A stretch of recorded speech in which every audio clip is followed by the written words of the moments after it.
प्राचीन काल में निषद्ध देश में एक राजा थे जिनका नाम था नल। नल न केवल अपनी वीरता और बुद्धिमत्ता के लिए प्रसिद्ध थे, बल्कि उनकी सुंदरता और उदार हृदय के लिए भी। उनके राज्य में सुख शांति थी, प्रजा खुशहाल थी और उनकी पत्नी रानी दमयंती, जो विदर्भ देश की राजकुमारी थीं, उनकी जीवन संगिनी थी। दोनों का प्रेम इतना गहरा था कि उनकी प्रेम कहानी को लोग गीतों में गाते थे। लेकिन जहां सुख होता है वहां भाग्य की छाया भी मंडराती है। यह कहानी उस विपत्ति की है जिसने राजा नल के जीवन को उलट पुलट कर दिया। प्रारंभ। सुख का स्वर्णिम युग, निषद्ध का राजमहल सूरज की किरणों से जगमगा रहा था।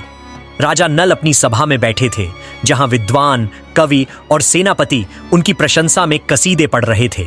दमयंती अपने शाही आभूषणों में सजी उनके बगल में बैठी थीं। उनकी मुस्कान नल के लिए किसी अमृत से कम नहीं थी। उस दिन सभा में एक विशेष अतिथि आए थे, आर्षि नारद। नारद मुनि की आंखों में एक रहस्यमयी चमक थी। उन्होंने नल से कहा, हे राजन, तुम्हारा यश स्वर्ग तक पहुंच चुका है, लेकिन सावधान, भाग्य का पहिया हमेशा एक सा नहीं रहता। क्या तुम उस विपत्ति के लिए तैयार हो जो तुम्हारे दरवाजे पर दस्तक देने वाली है? नल ने हंसकर जवाब दिया, मुनिवर, मैंने जीवन में हर चुनौती का सामना किया है। मेरे पास मेरी प्रजा, मेरी सेना और मेरी दमयंती है। कौन सी विपत्ति मुझे हरा सकती है? नारद ने गहरी सांस ली और कहा, समय ही बताएगा राजन, लेकिन एक बात याद रखना, जो तुम्हारा सबसे प्रिय है वही तुम्हारी सबसे बड़ी कमजोरी बन सकता है। उस रात जब महल में सन्नाटा छाया था, दमयंती ने नल से पूछा, आज नारद मुनि की बातों ने आपको विचलित क्यों नहीं किया? क्या आप वाकई इतने निश्चिंत हैं? नल ने दमयंती का हाथ थामकर कहा, जब तक तुम मेरे साथ हो मैं किसी भी तूफान का सामना कर सकता हूं। लेकिन नियति को कुछ और ही मंजूर था। कुछ दिनों बाद नल को एक विचित्र स्वप्न हुआ। उन्होंने देखा कि एक काला साया उनके पीछे मंडरा रहा है। उस साये की आंखें आग की तरह जल रही थीं और वह बार बार कह रहा था, नल, तुमने मुझे चुनौती दी थी, अब देखो मैं तुम्हारा सब कुछ छीन लूंगा। नल ने स्वप्न को एक बुरा सपना समझकर भुला दिया, लेकिन अगले दिन से उनके जीवन में अजीब घटनाएं शुरू हो गईं। सबसे पहले निषद्ध के खजाने में रहस्यमय ढंग से कमी आने लगी। व्यापारी शिकायत करने लगे कि उनके माल लूट लिए गए। प्रजा में अचानक अशांति फैलने लगी। नल ने अपने मंत्रियों को बुलाया और स्थिति को समझने की कोशिश की, लेकिन कोई कारण सामने नहीं आया। तभी एक दूत ने आकर सूचना दी कि पड़ोसी राज्य के राजा पुष्कर ने नल को एक जुए के खेल के लिए चुनौती दी है। पुष्कर और नल भाई थे, लेकिन पुष्कर हमेशा नल से जलता था। उसकी महत्वाकांक्षा थी कि वह निषद्ध का राजा बने। नल को जुआ खेलने की कला में महारत थी और वह इस चुनौती को अस्वीकार नहीं कर सके। दमयंती ने उन्हें रोकने की कोशिश की। उन्होंने कहा, नल, मेरे मन में अजीब सी बेचैनी है। ये चुनौती कोई साधारण खेल नहीं है। लेकिन नल ने हंसते हुए कहा, दमयंती, ये तो बस एक खेल है। मैं पुष्कर को हरा दूंगा और हमारा यश और बढ़ेगा। जुए का खेल शुरू हुआ। नल और पुष्कर एक भव्य सभा में आमने सामने बैठे। पांसे उछाले गए और शुरुआत में नल जीत रहे थे, लेकिन जैसे जैसे खेल आगे बढ़ा, नल के निर्णय अजीब होने लगे। वह बार बार गलत दांव लगाने लगे। उनके मंत्रियों ने देखा कि नल की आंखों में एक अजीब सी चमक थी, मानो वह अपने होश में नहीं थे। सच्चाई यह थी कि दैवीय शक्तियों का खेल शुरू हो चुका था। कलियुग का दानव काल, जिसे नल ने अनजाने में क्रोधित कर दिया था, ने उनके मन को अपने वश में कर लिया था। काल ने नल को जुए की लत में धकेल दिया। नल ने अपना खजाना, अपनी सेना और यहां तक कि अपना राजमहल भी दांव पर लगा दिया। दमयंती ने आंसुओं के साथ उन्हें रोकने की कोशिश की, लेकिन नल ने उनकी एक न सुनी। आखिरकार एक रात जब चांद भी बादलों में छिप गया था, नल ने अपना सब कुछ हार गया। पुष्कर ने ठाका लगाया और कहा, भैया, अब निषद्ध मेरा है, तुम्हारे पास कुछ नहीं बचा। नल, जिनके पास अब केवल उनके कपड़े और दमयंती थीं, चुपचाप महल से निकल गए। दमयंती उनके पीछे पीछे चल पड़ी। प्रजा ने अपने प्रिय राजा को इस हाल में देखकर आंसू बहाए, लेकिन कोई उनकी मदद नहीं कर सका। नल और दमयंती अब जंगल में भटक रहे थे। उनके पास न धन था न आश्रय। नल का मन अपराधबोध से भरा था। उन्होंने दमयंती से कहा, मैंने तुम्हें इस दुख में डाल दिया, तुम अपने पिता के पास वापस चली जाओ। दमयंती ने गुस्से और प्रेम के मिश्रित स्वर में कहा, नल, तुम मेरे पति हो। सुख हो या दुख, मैं तुम्हारा साथ कभी नहीं छोड़ूंगी। लेकिन जंगल में उनकी मुसीबतें और बढ़ गईं। एक दिन जब वे एक पेड़ के नीचे सो रहे थे, एक विशाल सांप ने उन्हें घेर लिया। नल ने अपनी तलवार खींची, लेकिन वह टूटी हुई थी। दमयंती चीख पड़ी और तभी एक रहस्यमय साधु प्रकट हुआ। उसने सांप को भगा दिया और नल से कहा, हे राजन, तुम्हारी विपत्ति का कारण तुम्हारा अहंकार नहीं, बल्कि एक दैवीय षड्यंत्र है। काल ने तुम्हें अपने जाल में फंसाया है, लेकिन हार मत मानो, तुम्हारी कहानी अभी खत्म नहीं हुई है। साधु ने नल को एक मंत्र दिया और कहा, इस मंत्र का जाप करो, यह तुम्हें शक्ति देगा, लेकिन तुम्हें पहले अपने भीतर की कमजोरियों को जीतना होगा। नल और दमयंती ने उस मंत्र का जाप शुरू किया, लेकिन जंगल में उनकी राह आसान नहीं थी। भूख, प्यास और जंगली जानवरों का खतरा हर कदम पर था। एक रात जब वे एक गुफा में विश्राम कर रहे थे, उन्हें दूर से ढोल की आवाज सुनाई दी। दमयंती ने कहा, नल, यह कोई साधारण आवाज नहीं है, शायद यह हमारी नियति का नया मोड़ है। जंगल की उस अंधेरी रात में ढोल की आवाज तेज होती जा रही थी। नल और दमयंती भूख और थकान से कमजोर उस गुफा में सतर्क हो उठे। नल ने दमयंती का हाथ थामा और कहा, यह आवाज किसी उत्सव की नहीं, बल्कि किसी रहस्य की ओर इशारा कर रही है। हमें सावधान रहना होगा। दमयंती ने उनकी आंखों में देखा और कहा, नल, चाहे जो भी हो, हम इसे साथ मिलकर सामना करेंगे। दोनों उस आवाज की दिशा में चल पड़े। जंगल का रास्ता कांटों और पत्थरों से भरा था, लेकिन दमयंती की हिम्मत और नल का संकल्प उन्हें आगे बढ़ा रहा था। कुछ देर बाद वे एक विशाल वट वृक्ष के पास पहुंचे, जहां एक अजीब सा मेला लगा था। वहां नाचने गाने वाले लोग नहीं थे, बल्कि कुछ अजीब से साए थे, जिनके चेहरे धुंधले थे। उनके बीच एक लंबा काला लबादा पहने हुए व्यक्ति खड़ा था, जिसके हाथ में एक चमकता हुआ त्रिशूल था।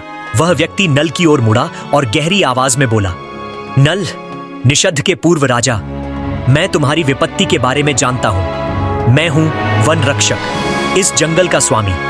तुम्हारी कहानी ने मुझे प्रभावित किया है। मैं तुम्हें एक अवसर देता हूं, मेरे साथ आओ और मैं तुम्हें वह शक्ति दूंगा जो तुम्हारा खोया हुआ राजपाट वापस दिला सकती है। नल ने संदेह भरी नजरों से उसे देखा।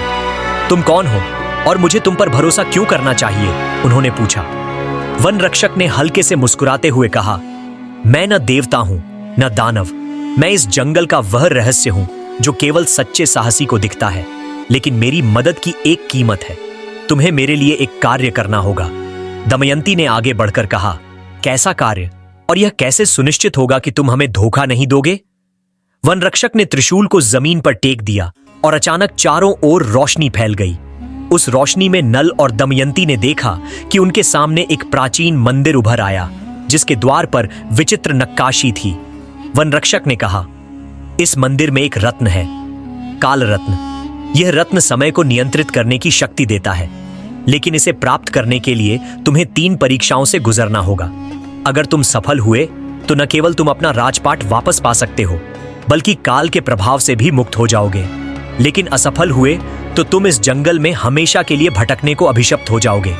नल और दमयंती ने एक दूसरे की ओर देखा। नल का मन अपराध बोध और दृढ़ संकल्प के बीच झूल रहा था।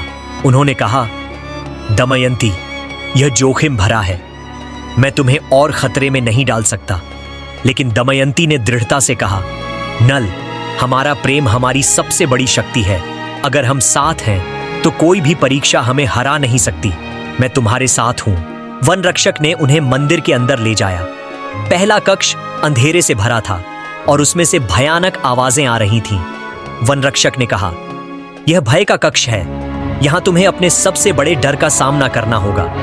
जैसे ही नल और दमयंती ने कदम रखा, अंधेरा गहरा गया। नल के सामने एक दृश्य उभरा। वह फिर से जुए के खेल में थे और इस बार उन्होंने दमयंती को दांव पर लगा दिया। दमयंती की आंखों में आंसू थे और वह चीख रही थी, नल, तुमने मुझे क्यों छोड़ दिया? नल का दिल दहल गया। उन्हें लगा कि यह सच है, लेकिन तभी दमयंती ने उनका हाथ पकड़ा और कहा, नल, यह सिर्फ एक भ्रम है, मेरी ओर देखो, मैं यही हूं। नल ने गहरी सांस ली और मंत्र का जाप शुरू किया, जो साधु ने उन्हें दिया था। धीरे धीरे भ्रम टूटने लगा दमयंती ने कहा, नल, तुम्हारा डर तुम्हारी कमजोरी नहीं बल्कि तुम्हारा प्रेम है। इसे अपनी शक्ति बनाओ। पहली परीक्षा पूरी हुई। वन रक्षक ने कहा, तुमने भय को जीत लिया, लेकिन अभी 2 और परीक्षाएं बाकी हैं जो इससे भी कठिन होंगी। मंदिर से बाहर निकलते ही नल और दमयंती ने देखा कि जंगल में आग लग गई थी। धुआं और लपटें उनकी ओर बढ़ रही थीं। वन रक्षक कहीं गायब हो चुका था। तभी दूर से एक शेर की दहाड़ सुनाई दी और उसकी आंखें लपटों के बीच चमक रही थीं। नल ने दमयंती को अपनी पीठ के पीछे किया और कहा, मैं तुम्हें कुछ नहीं होने दूंगा। लेकिन शेर के पास पहुंचते ही वह अचानक रुक गया। उसने नल की ओर देखा और मानव जैसी आवाज में कहा, नल, मैं तुम्हारा अंत नहीं बल्कि तुम्हारी मदद करने आया हूं, लेकिन पहले तुम्हें मुझे साबित करना होगा कि तुम सच्चे योद्धा हो। नल ने आश्चर्य से पूछा, यह क्या रहस्य है? तुम कौन हो?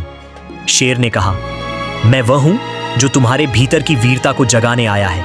मेरे साथ आओ और मैं तुम्हें काल रत्न तक पहुंचने का रास्ता दिखाऊंगा। लेकिन सावधान, जंगल में और भी खतरे हैं। जंगल की लपटों के बीच वह रहस्यमय शेर नल और दमयंती को एक गुप्त रास्ते की ओर ले गया। आग की लपटें अब भी उनके चारों ओर नाच रही थीं, लेकिन शेर की उपस्थिति में एक अजीब सी शांति थी। नल ने दमयंती का हाथ कसकर पकड़ा और शेर से पूछा, तुम हमें कहां ले जा रहे हो और तुम वास्तव में हो कौन? शेर ने अपनी चमकती आंखें नल की ओर घुमाई और कहा, मैं हूं अग्निवीर, इस जंगल का प्राचीन रक्षक। मैं उन लोगों की सहायता करता हूं जिनके हृदय में साहस और सत्य है। लेकिन तुम्हारी यात्रा अभी और कठिन होने वाली है। नल, काल रत्न तक पहुंचने के लिए तुम्हें दूसरी परीक्षा से गुजरना होगा और यह तुम्हारे धैर्य और विश्वास की परीक्षा होगी। दमयंती ने चिंता भरे स्वर में पूछा, कैसी परीक्षा? और क्या यह हमें हमारे लक्ष्य के और करीब ले जाएगी? अग्निवीर ने जवाब दिया, हर परीक्षा तुम्हें तुम्हारे भीतर की शक्ति को समझने में मदद करेगी। लेकिन सावधान, काल तुम्हें हर कदम पर भटकाने की कोशिश करेगा। शेर उन्हें एक विशाल झरने के पास ले गया, जहां पानी की धारा इतनी तेज थी कि वह पत्थरों को भी चूर कर रही थी। झरने के पीछे एक गुफा थी, जिसके प्रवेश द्वार पर एक प्राचीन शिलालेख खुदा था। शिलालेख में लिखा था, जो विश्वास छोड़ देता है वह सब कुछ खो देता है। अग्निवीर ने कहा, यह विश्वास का कक्ष है। इस गुफा में तुम्हें एक दूसरे पर पूर्ण विश्वास करना होगा। गुफा के अंत में एक दर्पण है जो तुम्हें तुम्हारा सत्य दिखाएगा। लेकिन रास्ते में तुम्हें ऐसे भ्रम दिखेंगे जो तुम्हें एक दूसरे पर संदेह करने के लिए उकसाएंगे।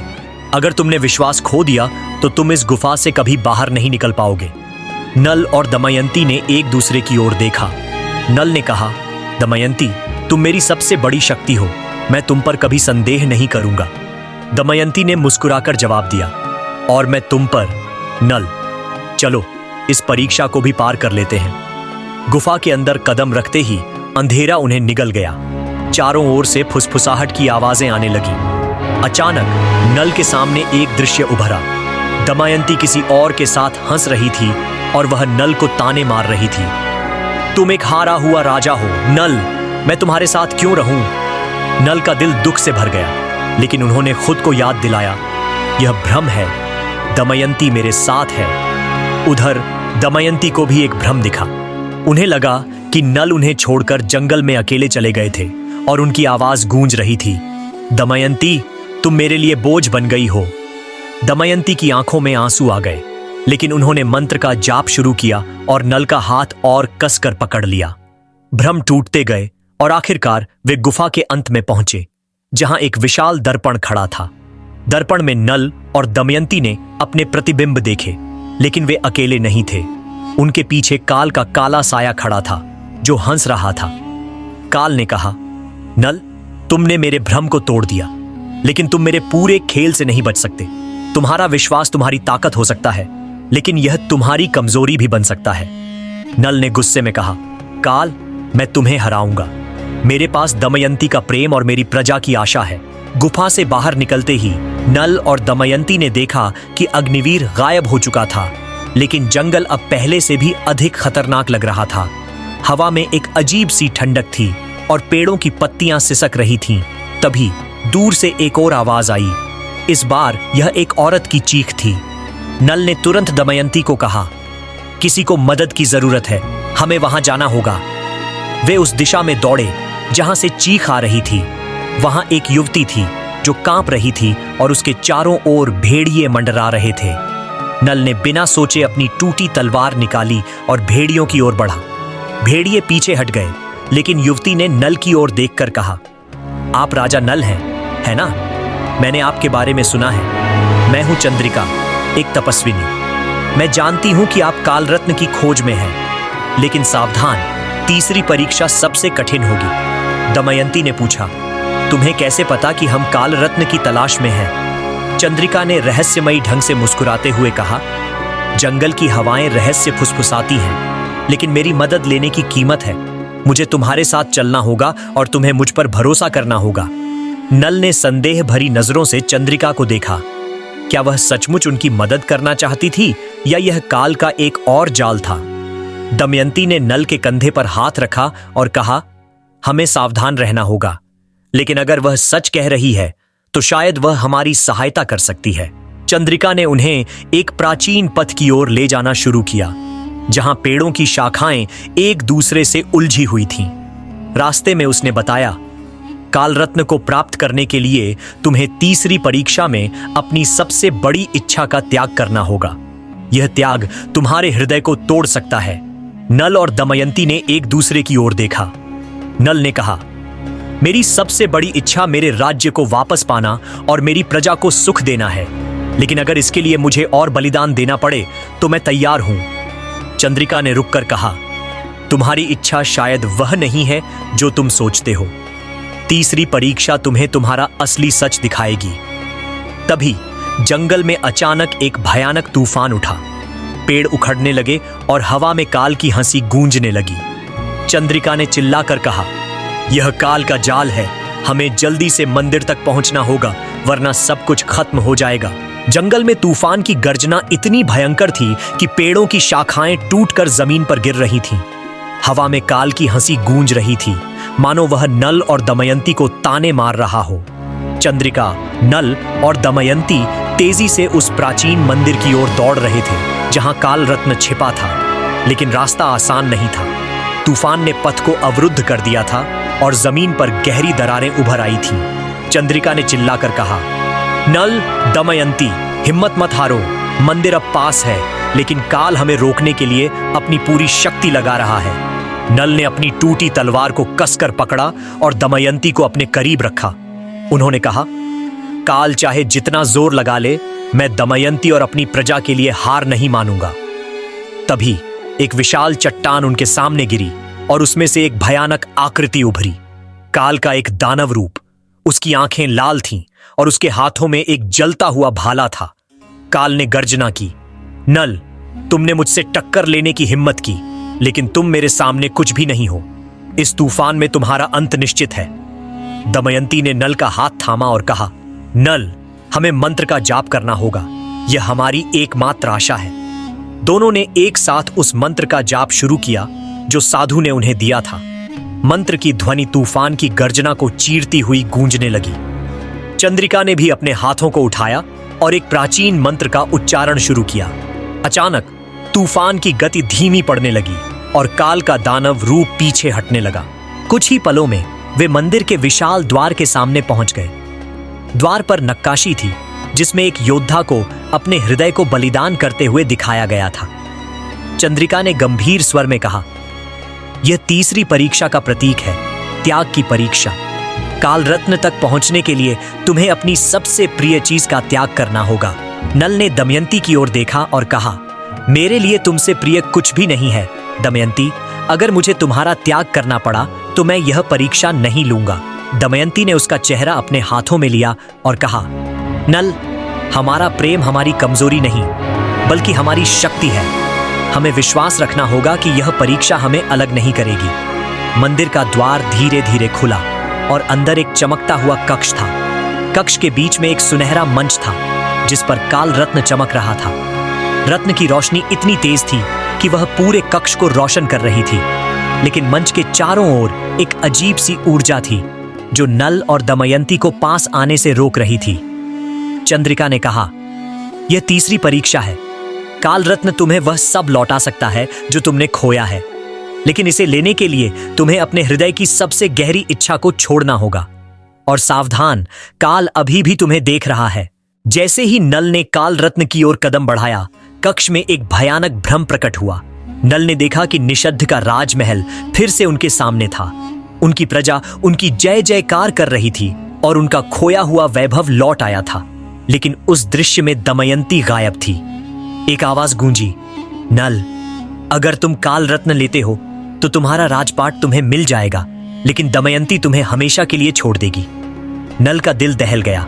उन्होंने दमयंती की ओर देखा जो उनके बगल में खड़ी थी। दमयंती ने कहा, नल, यह एक और भ्रम है। काल हमें तोड़ना चाहता है। हमें अपने प्रेम पर भरोसा करना होगा। लेकिन तभी चंद्रिका ने अचानक अपना रूप बदला। उसकी आंखें काली हो गईं और वह हंसते हुए बोली, नल, तुमने मुझ पर भरोसा किया, लेकिन मैं काल की सेविका हूं। यह मेरा जाल था। अब तुम्हें चुनना होगा। या तो काल रत्न लो और दमयंती को खो दो, या दमयंती को चुनो और हमेशा के लिए एक भटकता हुआ योद्धा बन जाओ। नल ने गुस्से में अपनी तलवार उठाई, लेकिन चंद्रिका ने एक इशारा किया और तलवार उनके हाथ से छूटकर जमीन पर गिर गई। दमयंती ने चिल्लाकर कहा, नल, यह हमारी आखिरी लड़ाई है। हमें काल को हराना होगा, चाहे जो भी हो। नल ने गहरी सांस ली और मंत्र का जाप शुरू किया। उनकी आवाज में इतनी शक्ति थी कि मंदिर का कक्ष हिलने लगा। चंद्रिका का रूप धीरे धीरे गायब होने लगा, लेकिन काल की हंसी अभी भी गूंज रही थी। तभी मंच पर एक नया दृश्य उभरा। नल और दमयंती का एक बच्चा जो उनके भविष्य का प्रतीक था। आवाज ने कहा, नल, अगर तुम काल रत्न लेते हो तो तुम्हारा यह भविष्य नष्ट हो जाएगा। नल रुक गए। उनका मन दुविधा में था।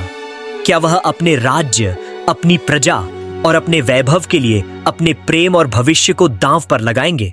तभी मंदिर के द्वार पर एक चमकती हुई आकृति प्रकट हुई।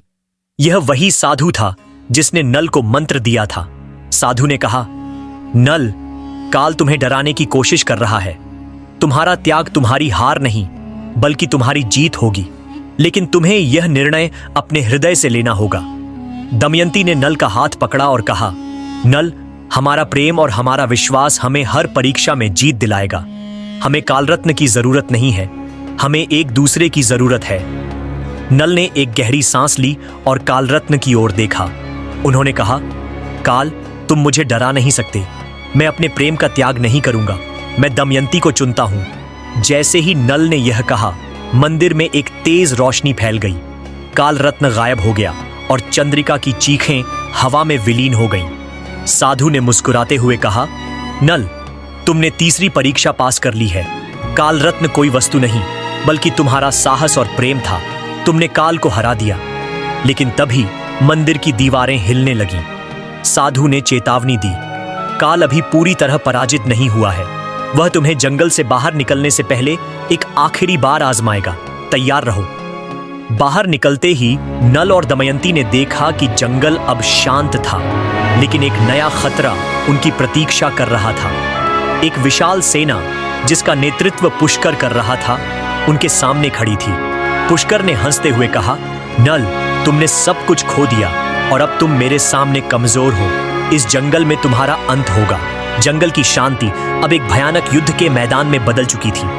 पुष्कर की सेना, जो भाले, तलवारें और धनुष बाणों से लैस थी, नल और दमयंती को घेर रही थी। पुष्कर अपने सुनहरे रथ पर सवार ठहाके मार रहा था। उसकी आंखों में लालच और घृणा साफ झलक रही थी। नल, तुम अब एक भिखारी हो, उसने तंज कसते हुए कहा। तुमने मेरा सामना करने की हिम्मत कैसे की? इस जंगल में तुम्हारा और दमयंती का अंत होगा।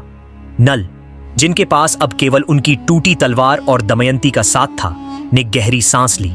उन्होंने दमयंती की ओर देखा और कहा, मैंने तुम्हें पहले ही बहुत दुख दिया है, लेकिन आज मैं पुष्कर को दिखाऊंगा कि नल का साहस अभी खत्म नहीं हुआ है। दमयंती ने नल का कंधा थपथपाया और कहा, नल, हमारी शक्ति हमारा प्रेम और हमारा विश्वास है। हम मिलकर इसे जीत लेंगे। पुष्कर ने अपनी सेना को हमला करने का आदेश दिया। सैनिकों ने तीरों की बौछार शुरू कर दी और जंगल में धूल का गुब्बार उठने लगा। नल ने दमयंती को एक बड़े पत्थर के पीछे छिपाया और अपनी टूटी तलवार से सैनिकों का सामना करना शुरू किया। उनकी हर चाल में एक पुराने योद्धा की निपुणता थी, लेकिन वह अकेले थे और पुष्कर की सेना विशाल थी।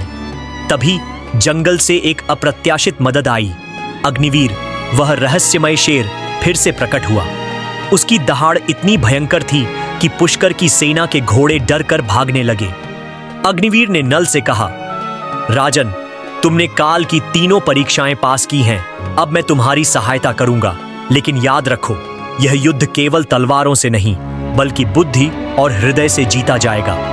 अग्निवीर की उपस्थिति ने नल में नई ऊर्जा भर दी। उन्होंने एक सैनिक से तलवार छीनी और पुष्कर की ओर बढ़े, लेकिन पुष्कर ने चालाकी दिखाई। उसने अपने धनुर्धरों को नल पर तीर चलाने का आदेश दिया।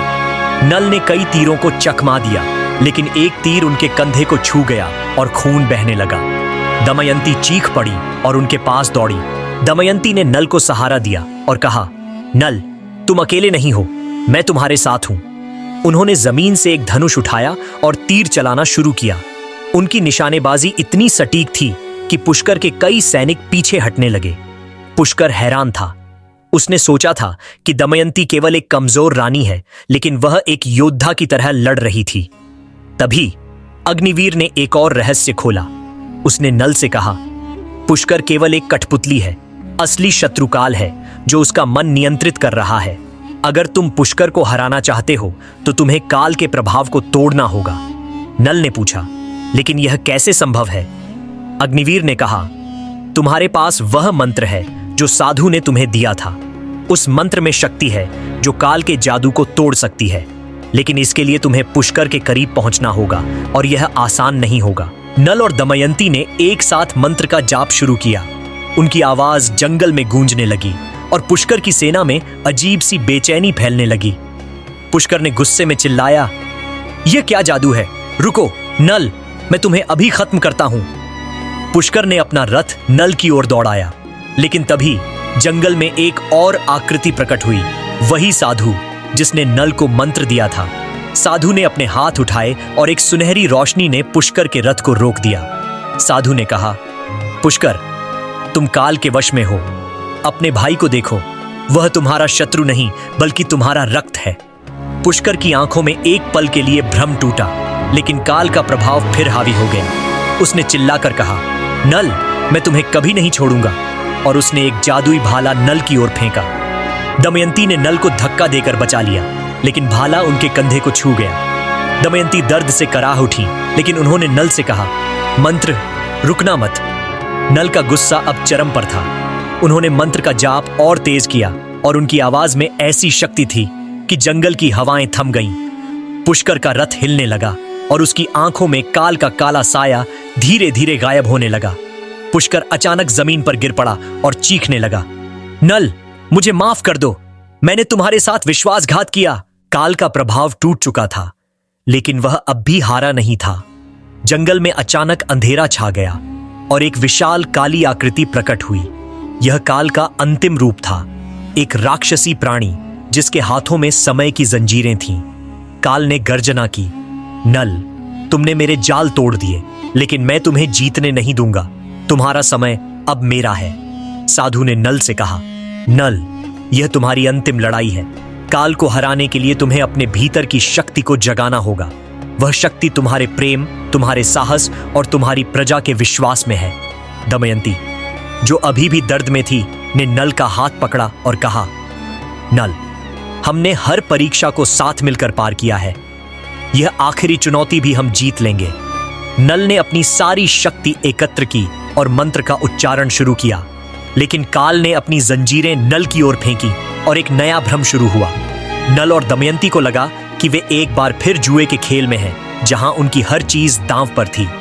काल ने हंसते हुए कहा, नल, तुम इस बार भी हार जाओगे। लेकिन तभी जंगल में एक नई आवाज गूंजी। यह निषद्ध की प्रजा थी, जो अपने राजा को बचाने के लिए जंगल में पहुंच चुकी थी। उनकी आवाज में प्रेम और विश्वास था। राजा नल, हम आपके साथ हैं। उनकी पुकार ने नल और दमयंती में नई ऊर्जा भर दी।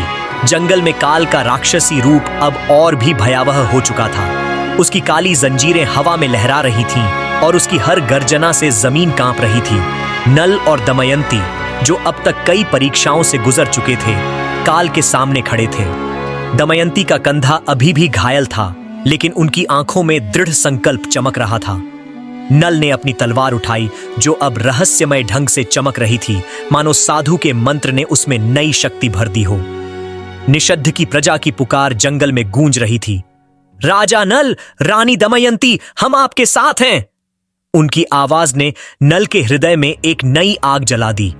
पुष्कर, जो अब काल के प्रभाव से मुक्त हो चुका था, अपने भाई के पास खड़ा था। उसकी आंखों में पश्चाताप के आंसू थे। उसने नल से कहा, भैया, मैंने तुम्हारे साथ विश्वासघात किया, लेकिन अब मैं तुम्हारे साथ हूं। मुझे एक मौका दो अपने अपराध को धोने का। नल ने पुष्कर का कंधा थपथपाया और कहा, पुष्कर, तुम मेरे भाई हो। तुम्हारा अपराध काल का जाल था। अब हम सब मिलकर उसका अंत करेंगे। काल ने ठहाका लगाया और बोला, नल, तुम्हारी प्रजा, तुम्हारा भाई, तुम्हारा प्रेम, यह सब व्यर्थ है। मैं समय का स्वामी हूं। तुम मेरे सामने टिक नहीं सकते। उसने अपनी जंजीरें नल की ओर फेंकी, लेकिन नल ने अपनी चमकती तलवार से उन्हें काट दिया। तलवार से एक सुनहरी रोशनी निकली, जो काल की जंजीरों को कमजोर कर रही थी। दमयंती और नल ने एक साथ मंत्र का जाप शुरू किया। उनकी आवाज में इतनी शक्ति थी कि जंगल के पेड़ भी गूंजने लगे। प्रजा ने भी उनके साथ मंत्र का उच्चारण शुरू किया और उनकी सामूहिक आवाज ने काल के राक्षसी रूप को पीछे धकेलना शुरू कर दिया। साधु, जो अभी भी वहां मौजूद था, ने अपने हाथ उठाए और कहा, नल, तुम्हारी शक्ति तुम्हारे अकेलेपन में नहीं, बल्कि तुम्हारे साथियों में है। तुम्हारा प्रेम, तुम्हारी प्रजा का विश्वास और तुम्हारा साहस, यही काल को हरेगा। काल ने गुस्से में एक और हमला किया। उसने जंगल में एक काला भंवर बनाया, जो सब कुछ निगल रहा था। पेड़, पत्थर और यहां तक कि पुष्कर की सेना के कुछ सैनिक भी उस भंवर में खींचे जाने लगे। दमयंती ने चिल्लाकर कहा, नल, हमें भंवर को रोकना होगा, वरना सब कुछ नष्ट हो जाएगा। दमयंती ने अपनी सारी शक्ति एकत्र की और मंत्र का जाप और तेज कर दिया।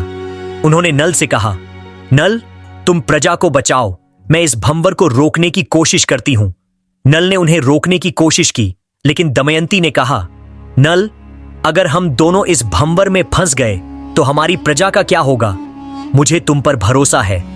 दमयंती ने अपनी सारी शक्ति मंत्र में डाल दी और उनके शरीर से एक सुनहरी रोशनी निकलने लगी।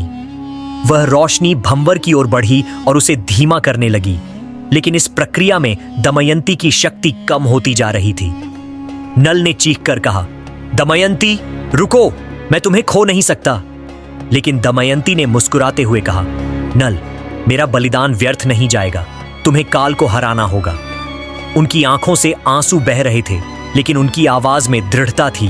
तभी निषद्ध की प्रजा ने एक अभूतपूर्व कदम उठाया। उन्होंने एक दूसरे का हाथ पकड़ा और एक विशाल मानव श्रृंखला बनाई। उनकी सामूहिक शक्ति ने मंत्र की शक्ति को और बढ़ा दिया। साधु ने नल से कहा, नल, तुम्हारी प्रजा तुम्हारी असली ताकत है। उनके विश्वास को अपने हथियार बनाओ। नल ने अपनी तलवार को ऊंचा उठाया और चिल्लाया, काल, ये तुम्हारा अंत है। उन्होंने प्रजा के साथ मिलकर मंत्र का जाप किया और उनकी आवाज ने जंगल को प्रकाश से भर दिया। काल का राक्षसी रूप धीरे धीरे छोटा होने लगा।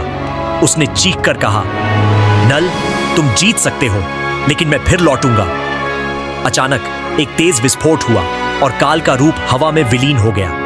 भंवर गायब हो गया और जंगल में फिर से शांति छा गई। लेकिन दमयंती जमीन पर गिर पड़ी। उनकी सांसें धीमी हो रही थीं। नल उनके पास दौड़े और उन्हें अपनी बाहों में उठाया। दमयंती, तुम्हें कुछ नहीं हो सकता, उन्होंने आंसुओं के साथ कहा। साधु ने आगे बढ़कर कहा, नल, तुमने काल को हराया, लेकिन यह जीत पूरी नहीं हुई है। दमयंती ने जो बलिदान दिया वह तुम्हें और तुम्हारी प्रजा को बचाने के लिए था, लेकिन उसकी आत्मा अभी भी तुम्हारे साथ है। तुम्हें अब निषद्ध वापस जाना होगा और अपने राज्य को पुनर्जन्म देना होगा। नल ने साधु से पूछा, लेकिन दमयंती, क्या वह मेरे साथ होगी?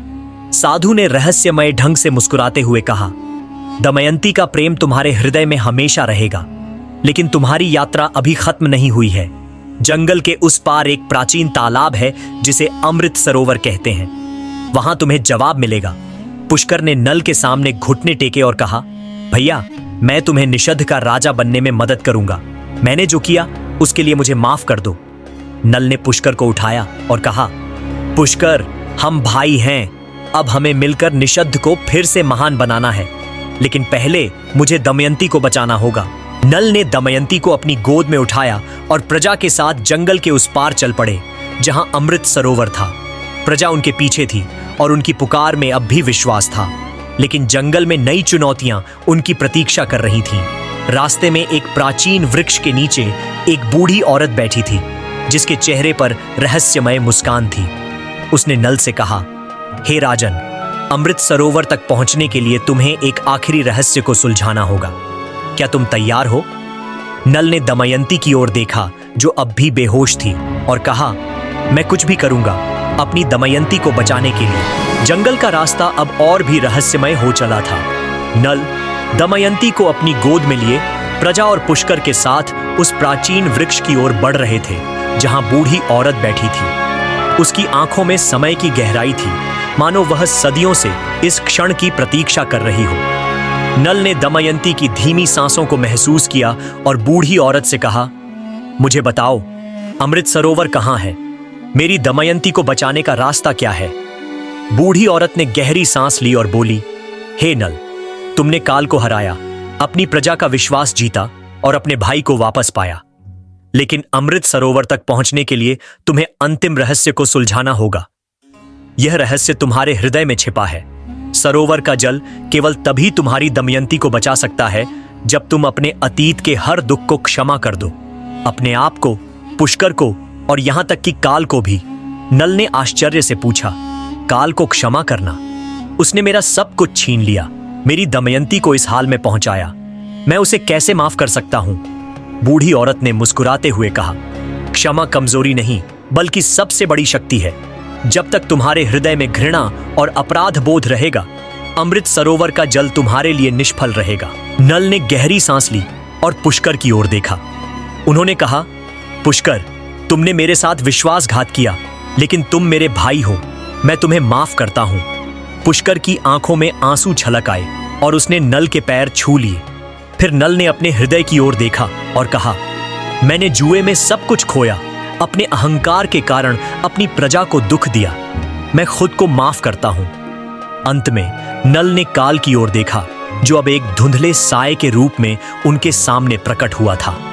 नल ने कहा, काल, तुमने मुझे हर तरह से आजमाया, लेकिन तुमने मुझे मेरे प्रेम और मेरी शक्ति का असली अर्थ सिखाया। मैं तुम्हें भी माफ करता हूं। जैसे ही नल ने ये शब्द कहे, जंगल में एक सुनहरी रोशनी फैल गई। बूढ़ी औरत गायब हो गई और उनके सामने एक चमकता हुआ तालाब प्रकट हुआ, अमृत सरोवर। इसका जल इतना स्वच्छ और प्रकाशमय था कि वह सूरज की किरणों से भी अधिक चमक रहा था। नल ने दमयंती को सरोवर के किनारे लेटाया और जल को उनके चेहरे पर छिड़का। जैसे ही जल दमयंती के शरीर को छुआ, उनके शरीर में एक सुनहरी चमक फैल गई। उनकी सांसें सामान्य होने लगीं और उनकी आंखें धीरे धीरे खुली। उन्होंने नल को देखा और मुस्कुराते हुए कहा, नल, तुमने मुझे बचा लिया। नल ने उन्हें अपनी बाहों में भर लिया और उनकी आंखों से आंसू बहने लगे। दमयंती, तुम मेरी आत्मा हो, मैं तुम्हें कभी नहीं खो सकता। प्रजा ने अपने राजा और रानी को एक साथ देखकर जय जयकार की। पुष्कर ने आगे बढ़कर कहा, भैया, मैं निषद्ध का राजपाट तुम्हें वापस सौंपता हूं, तुम ही इसके असली हकदार हो। निषद्ध की वापसी। नल, दमयंती, पुष्कर और प्रजा निषद्ध की ओर लौटे। जब वे राजमहल पहुंचे तो प्रजा ने उनका भव्य स्वागत किया। नल ने सिंहासन पर बैठकर घोषणा की, मेरी प्रजा, मैंने अपनी गलतियों से सीखा है।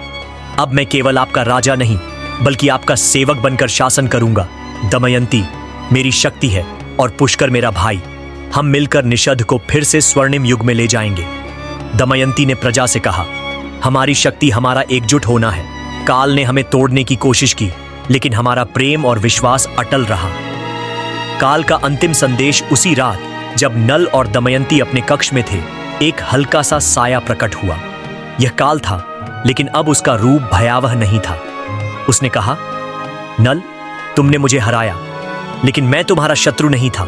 मैं समय का वह हिस्सा था जो तुम्हें तुम्हारी असली शक्ति दिखाना चाहता था। तुमने साबित कर दिया कि प्रेम, विश्वास और क्षमा ही सच्ची जीत है। काल गायब हो गया और नल व दमयंती ने एक दूसरे को देखकर मुस्कुराया। वे जानते थे कि उनकी कहानी अब केवल उनकी नहीं, बल्कि निषद्ध की प्रजा की प्रेरणा बन चुकी थी।